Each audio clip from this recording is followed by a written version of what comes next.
Asmado ang bunganga, Beep, beep, beep, beep, beep. ang tagalupa na viral ang mukha. Bip, bip, bip, bip, bip. Bumibip, bip, bip, bip, bip, bip, bip, bip, bip, bip, bip na ba? Ang lahat, Martian, Beep, beep, beep, beep. Enrico Pañero, Bip, bip, bip, bip, bip. Beep, beep, beep, Bip, bip, bip, bip, bip. Bip, bip, bip, bip, bip. beep, beep, beep, beep, beep. Umaga! Mga yes, friend. Ito na ang 101.1 Yes FM Balita.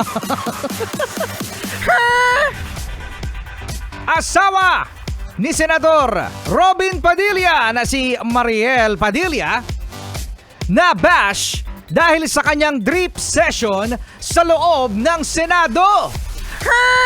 Yes, mga yes friend. Ayan ha, yung usong-uso kasi to mga yes friend, ano? Yung drip. Malamang sa malamang, narinig nyo na yung glutathione. Ito yung parang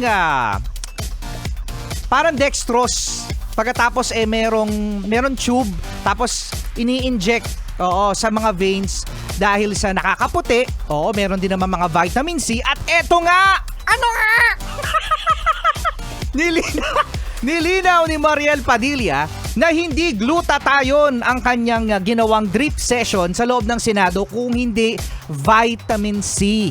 Ano naman? Ano yung pinagkaiba ng Enrico Pañero? Ang glutathione, syempre pampaputi, no, meron din naman itong health benefits. Pero ang vitamin C, for immune system. Oo, no? Para panglakas ng resistensya. At yan nga ang hindi daw dapat ma-miss ni Mariel Padilla. Kaya niya ginawa ito sa loob ng Senado. At sa loob din ng opisina ng kanyang asawa na si Senador Robin Padilla. Sa loob naman pala. Yun nga lang, hindi nakakatakas itong ang asawa ni Robin Padilla na si Mariel dahil sa sabi ng mga netizen, bakit? Ano?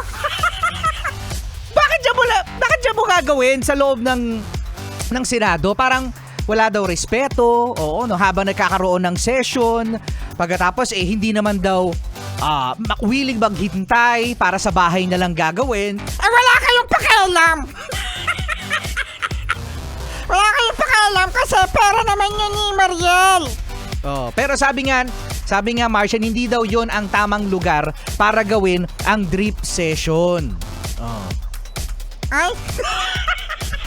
Saan ba dapat?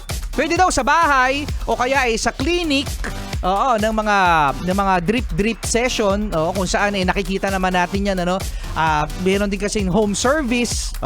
Kaya nagsorry din itong si Mariel sa mga na-offend niya dahil ito daw maaari pang maimbestiga sa Senado para hindi na raw maulit. Yeah. Alam mo, Enrico Pañero? Alam mo, Enrico Pañero, sa opisina naman niya ginawa. Sige, bahala ka dyan mabash ha. Sa opisina naman ginawa yun. Tapos sa opisina ng loob ng ng asawa niya. Sige, bahala ka. Si Martian po Go Mariel Padilla! Hirapihan ni Martian si Mariel Padilla. Gano? Depende naman yan kung saan tayo papanig. Ano? Ha? Sa loob na ng office Talo na, pagod na, akala ko'y kaysa